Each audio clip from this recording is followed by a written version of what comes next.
नमस्कार मित्रों, स्वागत है। आज हम प्रवेश कर रहे हैं उस गहराई में जहां शायद शब्द कम पड़ जाते हैं और अनुभव स्वयं बोलने लगता है। विषय है मन क्या है। यह केवल एक सवाल नहीं, बल्कि समूचे जीवन को उलट देने वाला रहस्य है।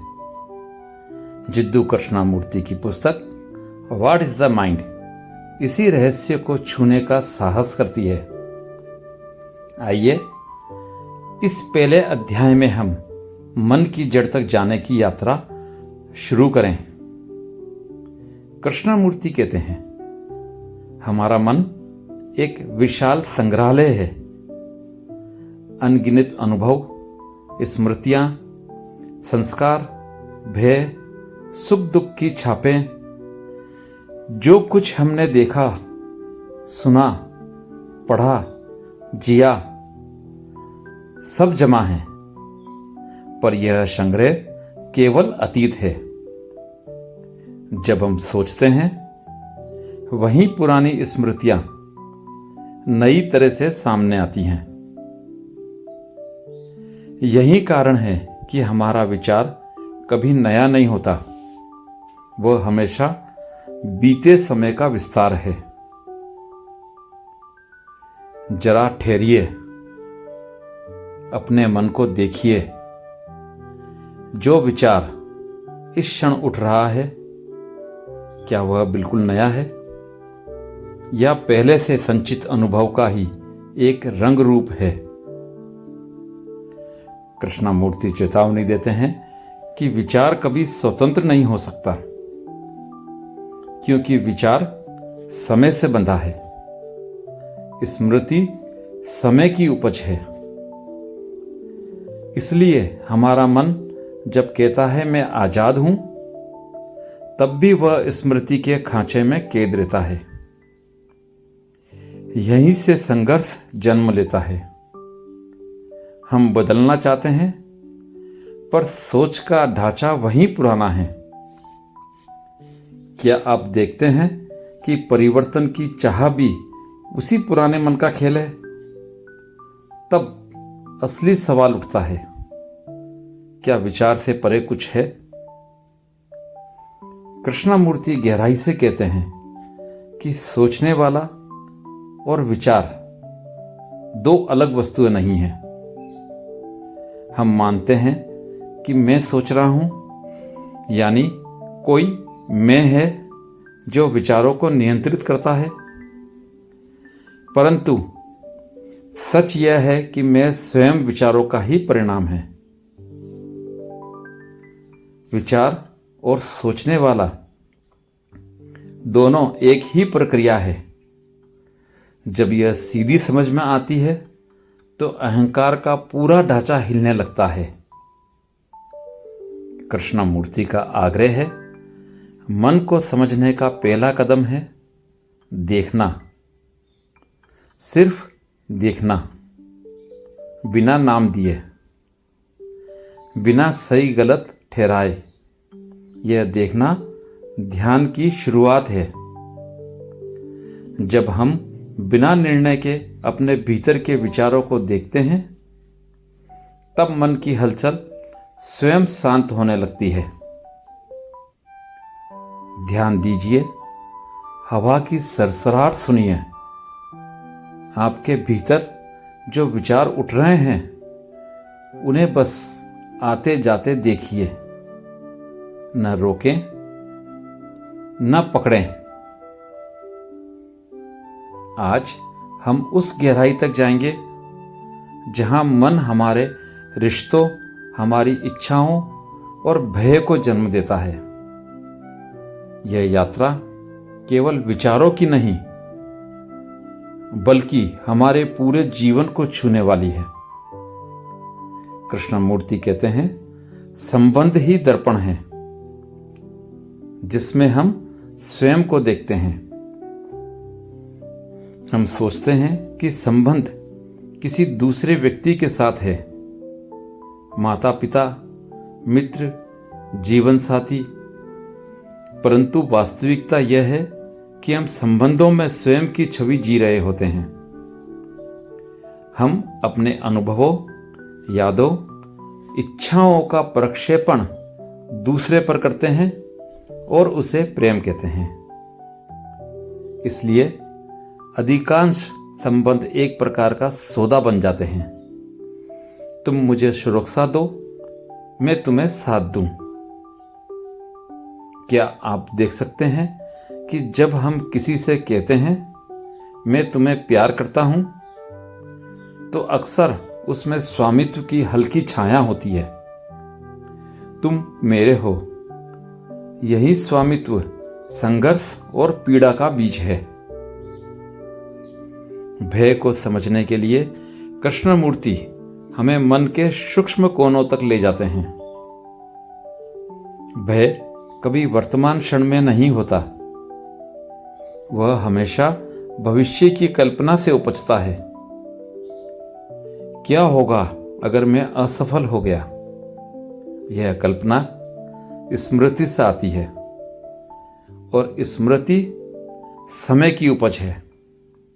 अर्थात भय, विचार और समय तीनों एक ही वृत्त में बंधे हैं। अपने भीतर के भय को देखिए। आर्थिक असुरक्षा, अकेलापन, बीमारी, मृत्यु, क्या यह भय अभी इस क्षण मौजूद है, या यह एक सोच है, भविष्य की तस्वीर?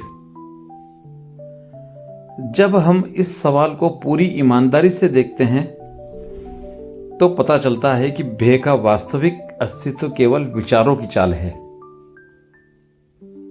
कृष्णमूर्ति इच्छा के रहस्य को भी गहराई से खोलते हैं। वह कहते हैं, इच्छा का जन्म देखने, स्पर्श करने और सोचने की श्रृंखला में होता है। पहले हम किसी वस्तु को देखते हैं, फिर उसमें सुख का आभास होता है, फिर मन उस सुख को पकड़ना चाहता है। यही इच्छा है।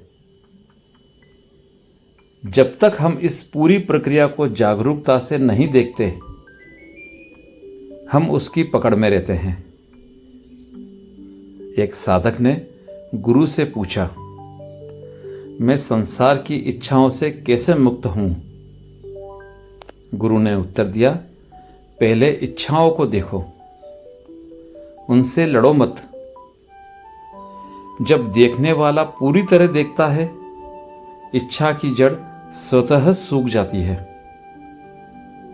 कृष्णमूर्ति यही बताते हैं, इच्छा को दबाना या त्यागना नहीं, बस उसे देखना ही पर्याप्त है।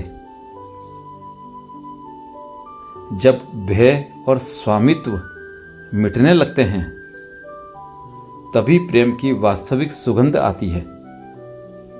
कृष्णमूर्ति कहते हैं, जहां बंधन नहीं, जहां मेरा और तेरा नहीं, वहीं प्रेम है।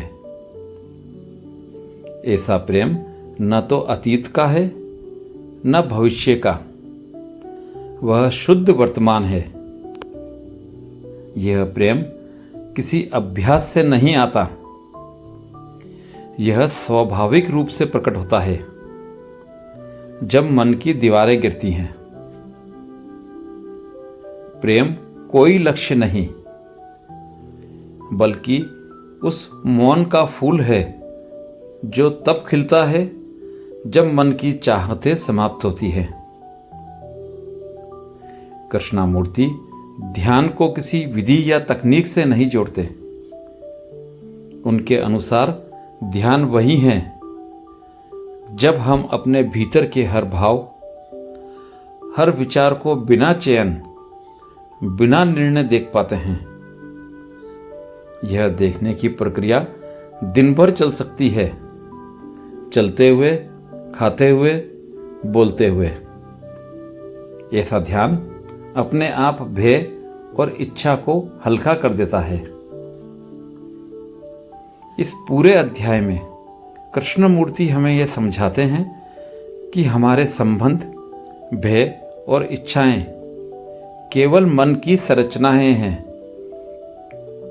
जब हम उन्हें बिना किसी प्रतिरोध के देखते हैं तो एक गहरी स्वतंत्रता उभरती है।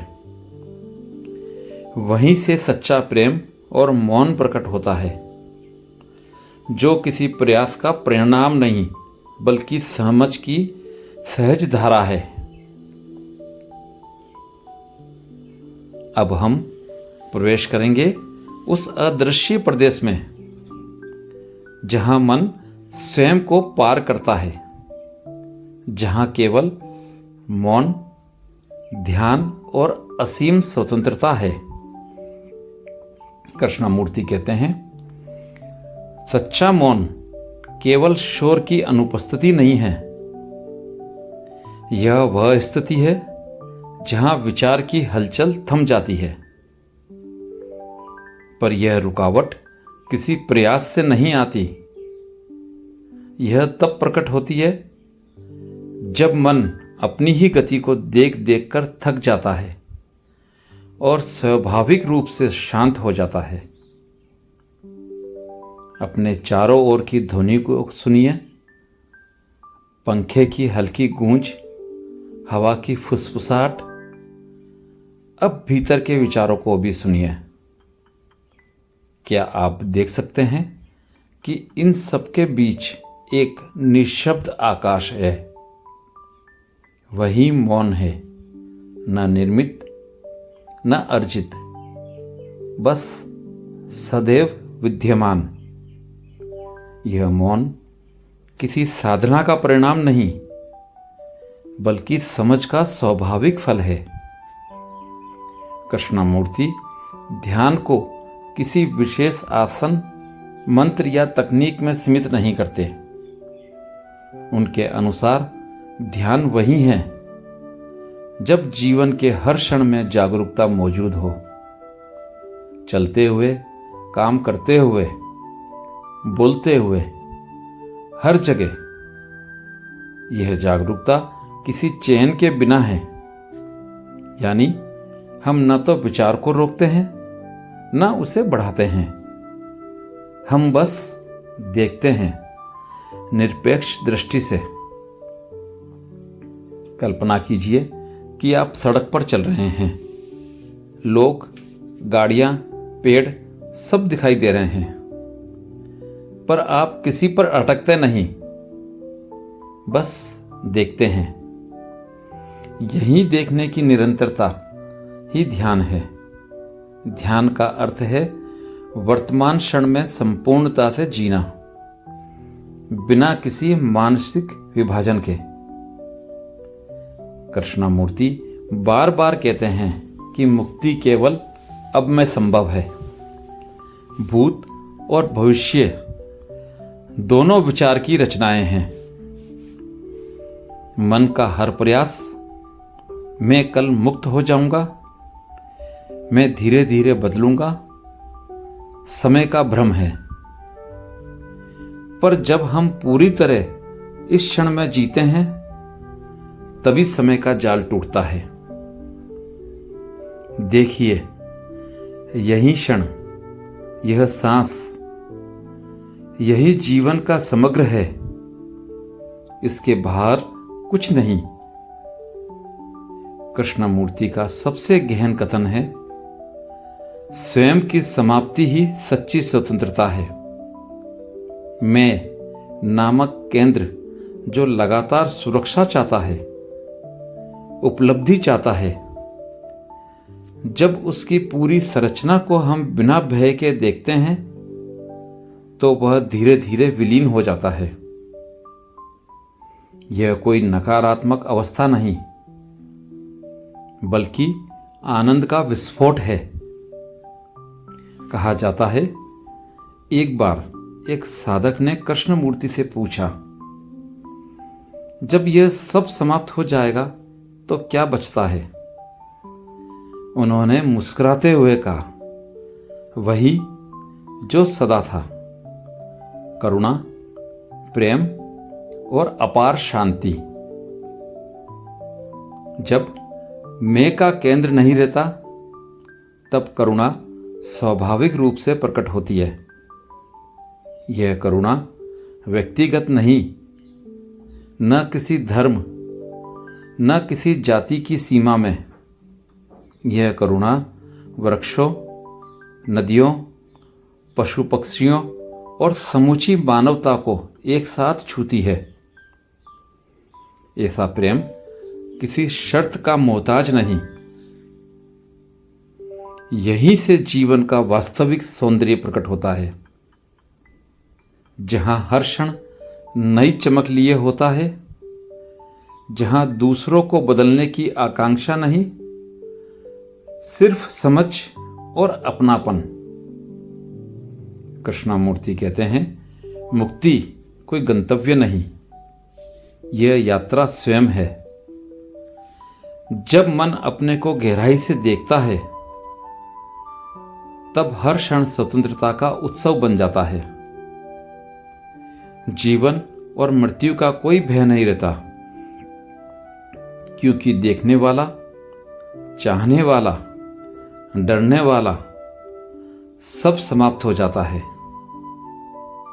मित्रों, यही उस पुस्तक व्हाट इज द माइंड का अंतिम संदेश है।